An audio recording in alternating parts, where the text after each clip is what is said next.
started to discuss about portfolio theory, right?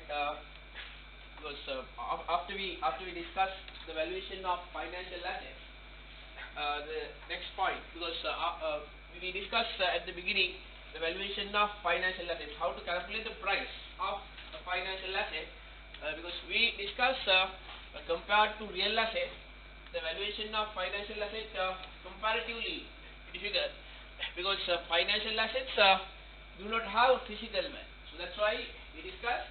So it is necessary to calculate the price. What is the price we should pay to get the future benefits? Because we know the essential feature of any asset. Because in the accounts also you have learned, asset means those are the resources that will bring future economic benefits. So when we are buying an asset, we are paying a price. Why we are paying the price? We are paying the price for the benefit we get, for the benefit, right? But financial assets, we get the benefits in the future. So unlike real assets, so when you are buying a real asset, you can get the benefit immediately. So you can check it and you can see whether it match with your expectations, right? And the asset has a physical value, so each part of the asset can be valued. But financial assets that does not have a physical value. Therefore, we are going to pay a price for the benefits we expect in the future. So that's why we discussed it's relatively challenging, right? But the principle is simple. So we have to identify what are the benefits we can expect, but we expect these benefits at the different time period. That's the other challenge, right? Because when you are buying a financial asset, we don't get the benefit at one point. We get benefits in two different forms. We get the benefit as a periodical return, and also at one point we may get the capital gain. So we expect a capital gain. So when we are buying a financial asset, we expect a capital gain. That means we always expect price appreciation. So that's why when you are going to buy a share, normally you check whether it is expected to increase the price. So if there is a decrease in trend, or if you expect the price will decrease in the future, we are not willing to buy, because we know then the price we are paying and the price we expect to get at some point, right? So when you compare, so you know you are going to incur loss. So then you are not going to buy. That's why when we are buying financial assets, we discuss, we expect two types of return: periodical return and capital gain, price appreciation. So then after we discuss the pricing of this financial asset under two main categories, equity and debt. So we discuss the two main categories. That is one way of classifying financial assets. We can categorize financial assets in number of ways based on number of criteria. So here one way of classifying financial asset: equity and debt. So if you buy equity instrument, right? So what is your position in right when a particular organization, right? We know the organization they issue financial assets to raise funds, right, for their financing requirement, right? Financing decision at the beginning, as we discussed, investment, financing, and working capital management, three main decisions, right? So then to meet the financing requirement of a company, right, for organization, so they use these financial assets. Then when you buy these financial assets, you can buy equity instrument, you can buy debt instrument. If you buy equity instrument, what is your position? You become, okay, part ownership, to become owner of the organization. So right, so you become an owner. But if you buy debt instrument, you become a lender, right? So to the organization, you are a lender, right? So the organization has the obligation to pay you the agreed benefit. So that means we discuss the main differences, right? So there are a number of advantages of using equity instrument. There are advantages of using debt instrument, right? So what are the main advantages of using equity instrument? Right, here these advantages we need to consider from both sides. That means for the issuer, for the investor. From issuer's point of view, what are the advantages of using equity instrument? Yeah? You don't necessarily have to pay a return. Yeah, so that means return is not obligations. That means return to the investor. So that is cost to the company, right? So the dividend is not obligation to the company. So that's a big advantage as far as the issuers right concerned, issuers are concerned, so that is not an obligation. So then the company has to pay dividend only if they generate profits. And even after generating profits, they have the right to decide what is the percentage they should declare as dividend. So they have the flexibility to use that profit for some investments also, right? If they can justify, so there is no obligation. So one main advantage for the issuer, right? What else? What are the other advantages to the issuer? Loan you have to pay back. Sorry? Loan you have to pay back. Yeah. But yeah, so share that equity, capital also you don't need to repay. For the organization, right? Organization need not to repay capital. The shareholders, they can sell the share in the secondary market. There is no burden to the company to repay this capital, right? But as you mentioned, loan, right? Debt capital, not only the interest, the total amount they collected, they raised, they have to repay. So, right, whatever the nature, whether it's a loan, debenture or a bond, so total amount they raised, they have to pay. So, in addition to the interest is obligation. So, right, so that's those are that means for debt capital, the organization that's a disadvantage. So that means interest is obligation, capital also should be repaid total amount. But equity, dividend is not obligation, and capital need not to repay. Right? But what are the advantages for the company when they issue debt capital? Tax benefit. So they get the tax benefit on cost because finance cost. Dividend, that is their cost of equity, they don't get tax benefit. But interest, that is cost of debt, so they get the tax benefit. So interest cost can be deducted before they pay taxes. Therefore, they get the tax benefit on finance cost. What else? When you compare this cost of debt and cost of equity, which one is cheaper relatively, comparatively? Cost of debt is cheaper, right? So one reason, as you already mentioned, the tax benefit on the finance cost. Therefore, whenever we calculate the cost of debt, we calculate which cost? We calculate the after tax cost, right? Always when we calculate the cost of debt, we can adjust tax, right? So we calculate the after tax cost of debt. But equity, we can't adjust tax, right? And what else? What is the other reason that the cost of debt is cheaper? Comparatively, right? So when you compare, because cost to the organization means the return to the investor. So when you compare this dividend and interest, that is cost to the company, but return to the investor. So when you are planning to invest in financial asset, we expect the return. The return we expect, the return we require, directly relating to what? Directly relating to the risk, right? Directly relating to the risk. So that means if you are going to invest your money in more risky investment, what is the condition? You expect higher return. So higher the risk, we should get a higher return. We require a higher return, right? But sometimes that is misunderstanding or the misinterpretation. Sometimes so some people argue this high risk and high return means a myth, right? So recently, because I'm following my DPS these days, so one senior marketing professional, so when we are doing a presentation, he was in the panel, he said, when there is high risk, there is high return, that is a myth. Finance never says when there is high risk, there is high return. It says when there is high risk, we require high return, right? So that's why we discuss when we calculate the risk and return. So risk we measure in terms of what? We analyze, we measure in terms of, we calculated last week in terms of standard deviation. So the possibility that this means what? This means the volatility, the possibility that the actual return deviates, it's different from what we expected. Therefore, there is a possibility that the actual return very much less than we expect. So that's why we discuss when we calculate this risk and return, we calculate risk using what? Using standard deviation. So standard deviation, so we discuss, so higher the standard deviation, so more risky, right? The asset is more risky. And right, what is the meaning? So here we discuss some examples, right? So when the expected return is given, right? So when the standard deviation is high, what is the meaning? There is a possibility that the actual return very much different to what we expected.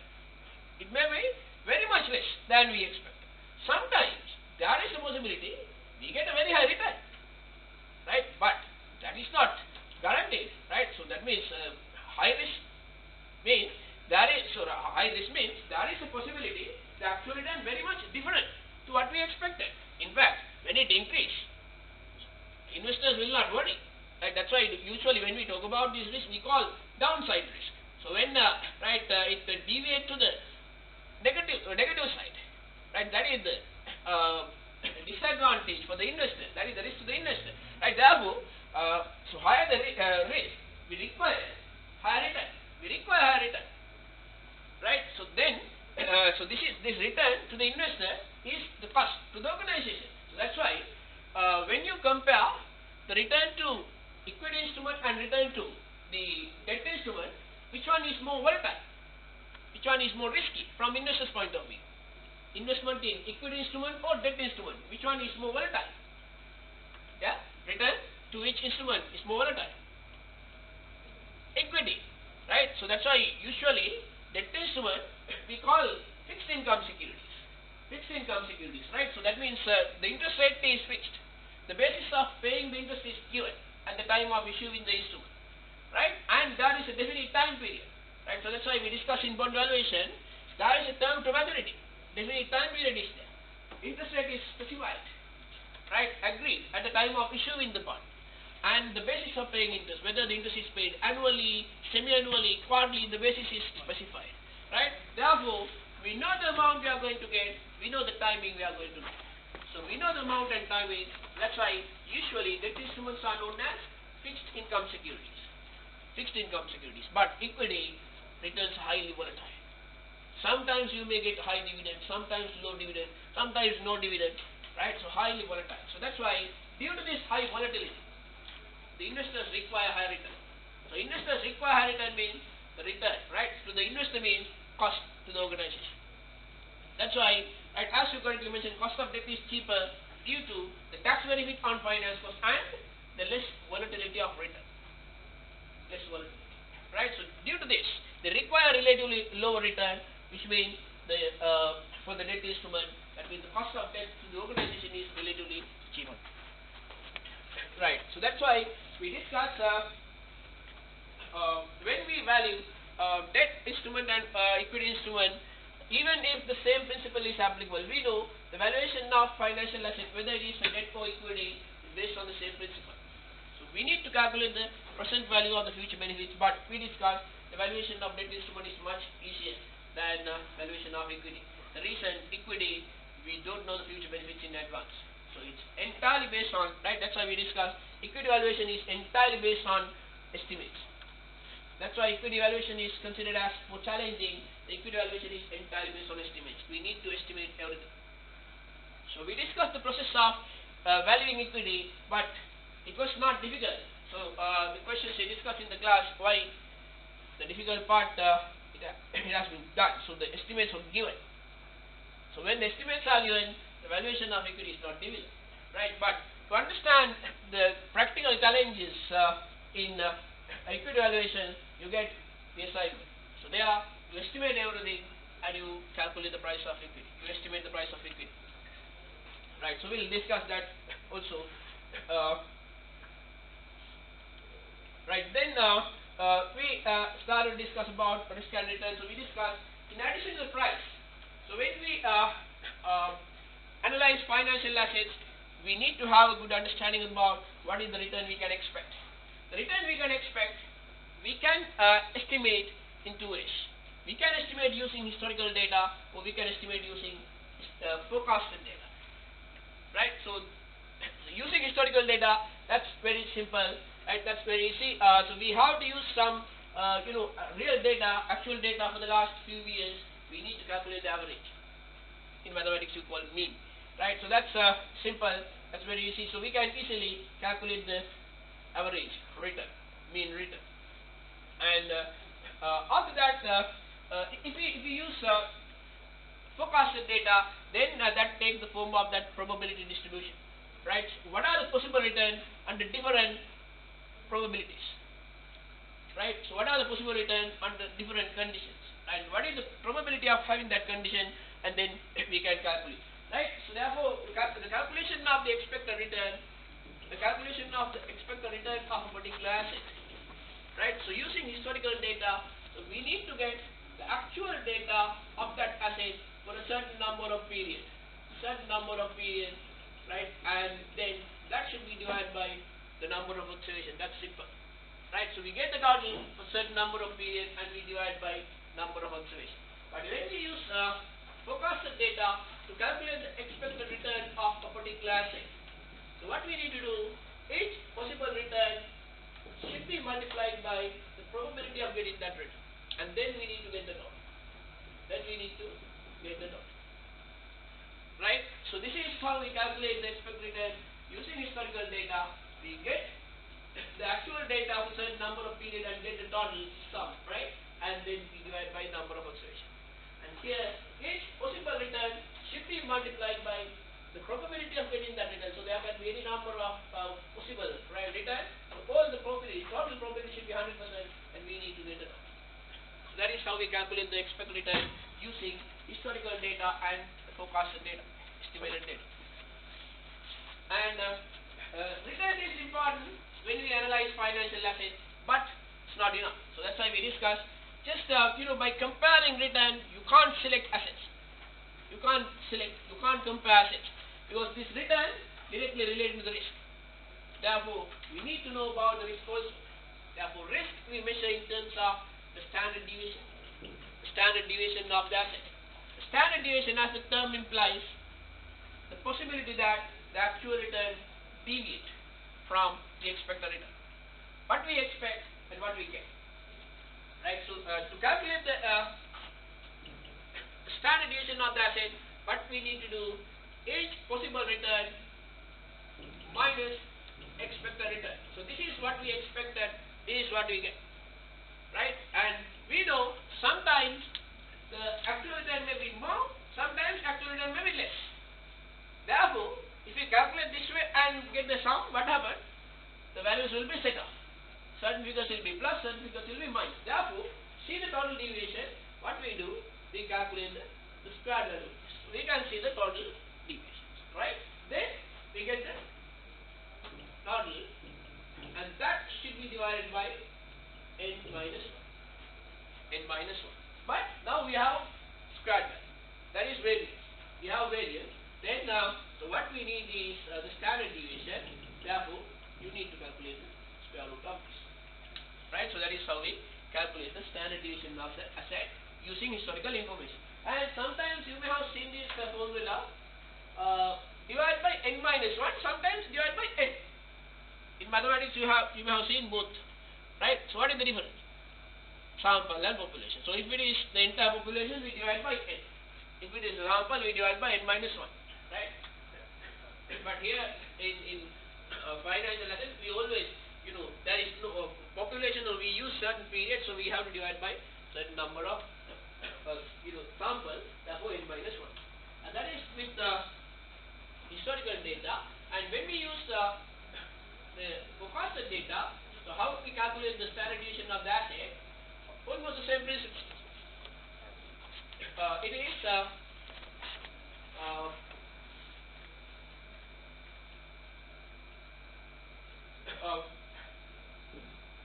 expected return, the difference between expected return and the possible return, and we need to get the total.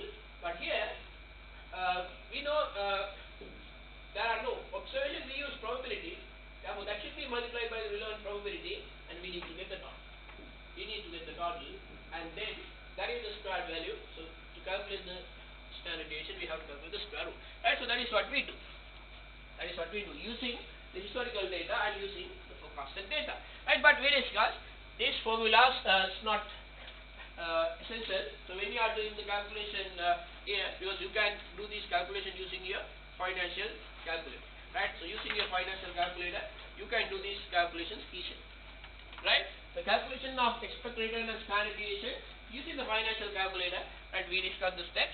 Right? The think you may be familiar, right? Because that's an important calculation that you have using number of topics. So therefore, it's better to be familiar with these steps. So you can easily calculate the expected return and standard deviation using either historical data or forecasted data. Right. After that, so when we discussed, when we analyze this expected return and standard deviation using either historical information or the forecasted information, but we know usually investors, they prefer to have a portfolio rather than investing in single asset, right? Because we know when we are planning to invest, we have to face number of risks. We broadly categorize this risk into two categories, right? What are the two categories? We call them, right, systematic risk and unsystematic risk, right? The basis is whether this risk can be diversified or not, right? If the risk can be diversified, then you call it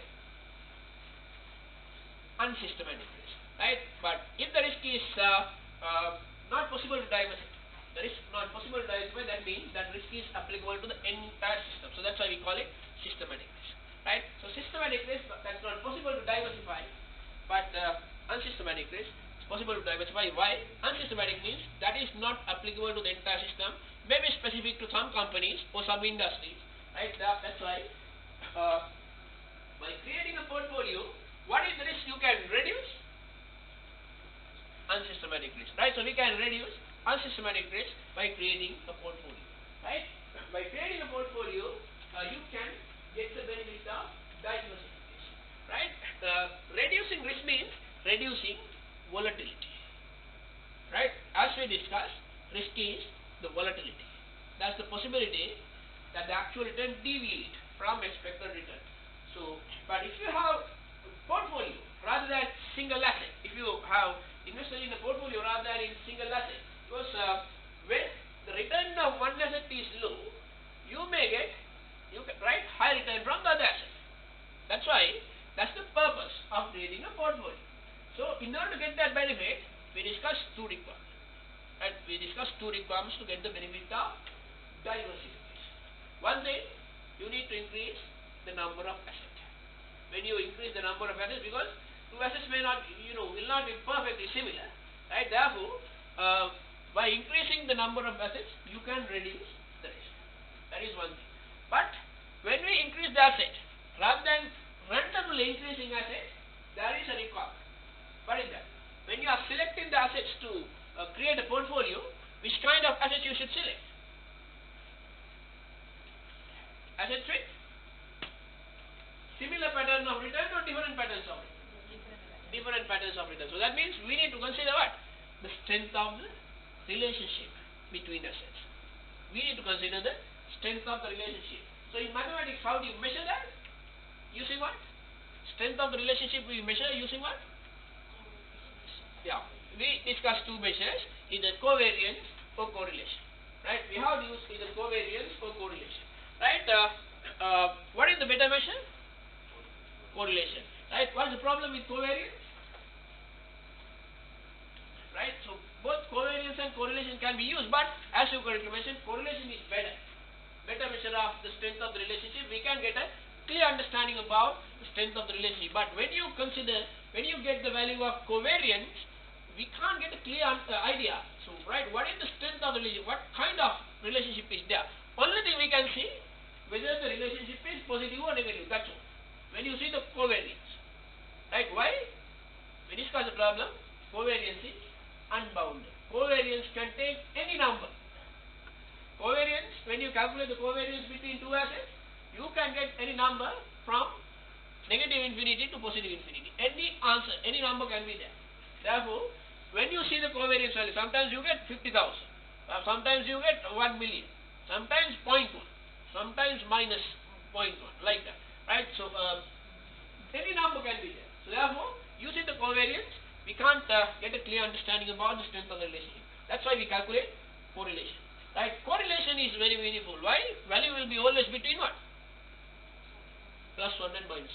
always correlation is between plus 1 and minus 1. So if the correlation is plus 1, what is the meaning?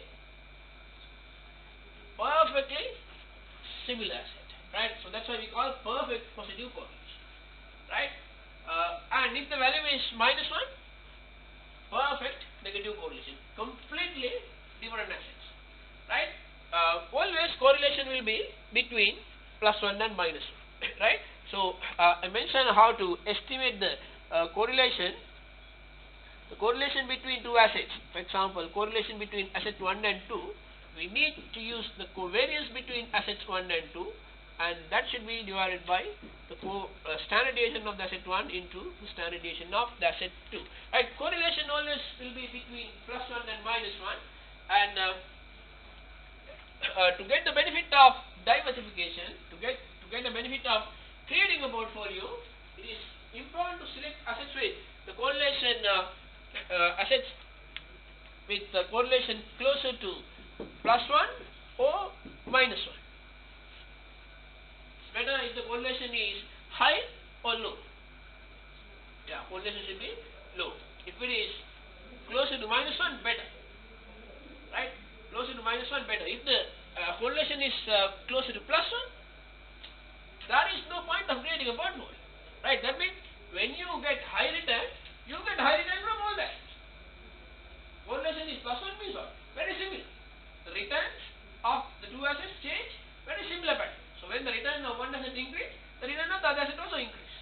When the return of one asset decrease, return of the other asset also decrease. That means there is no real benefit of creating a portfolio. Right? The purpose of creating a portfolio is to have stable return, to reduce volatility. So that can be achieved when the correlation is low.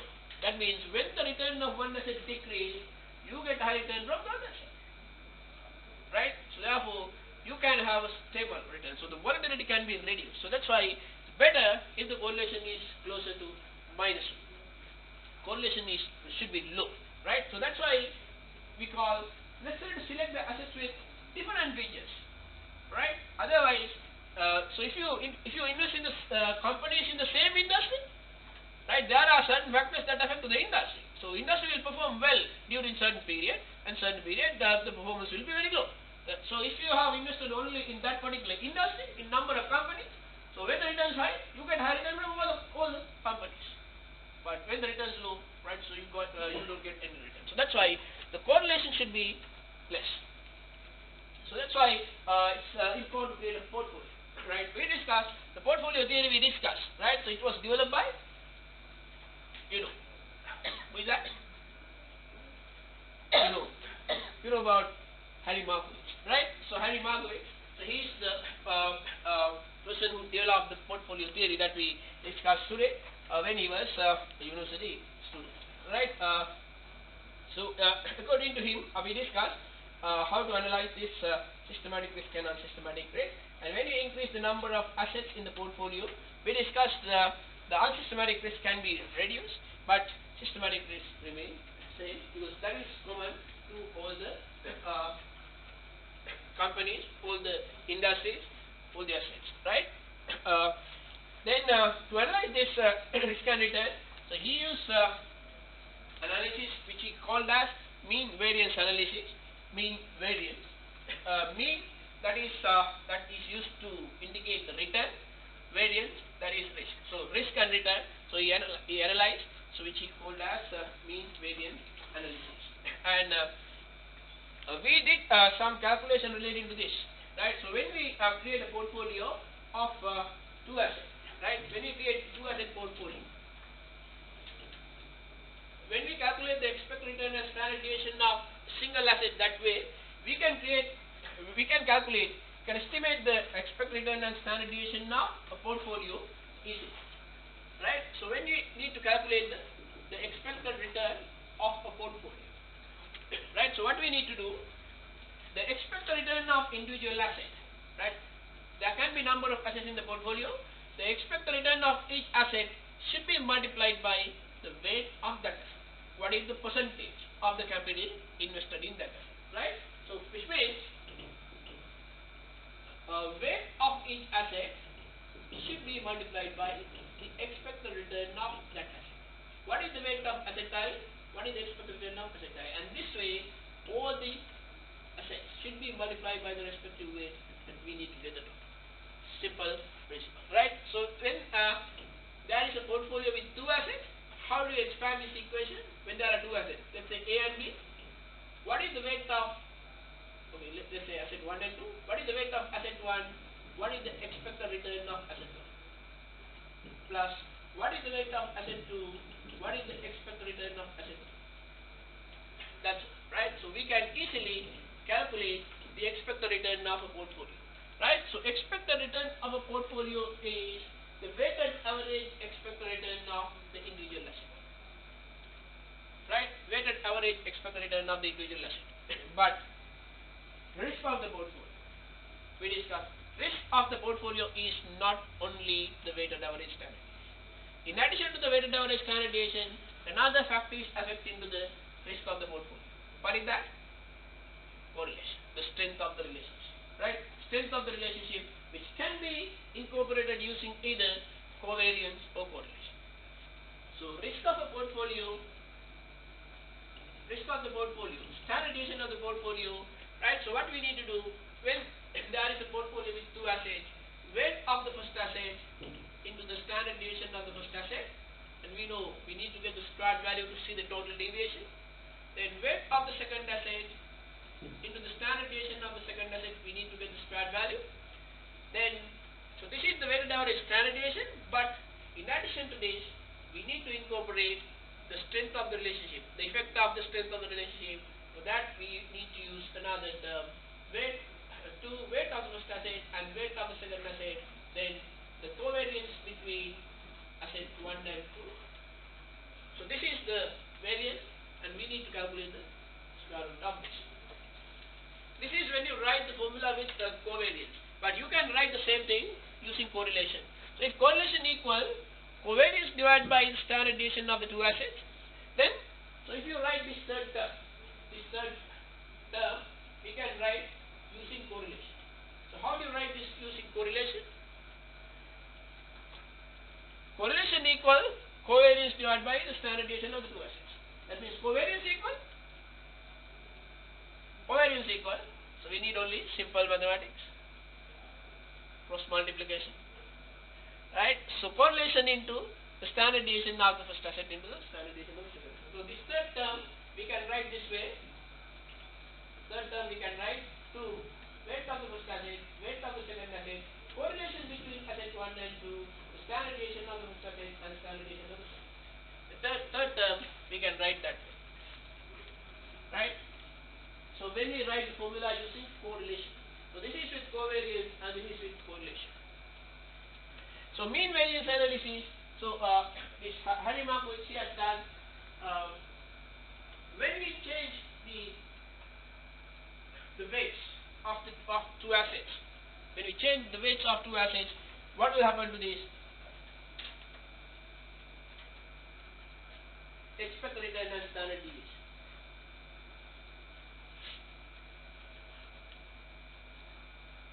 Right. Okay. Then, so when we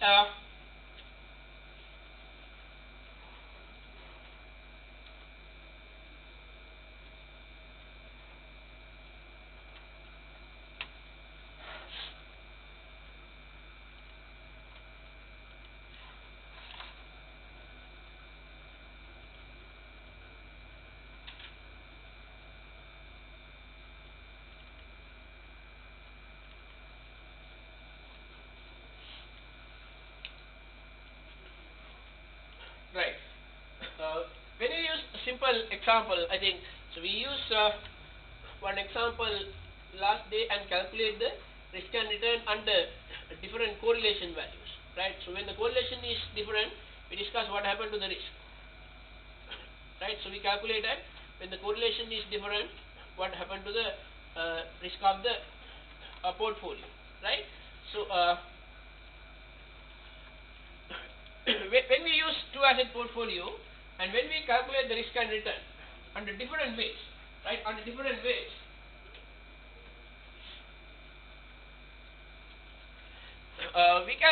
we saw that if the correlation is high, there is no real risk reduction. Right? There is no real risk reduction.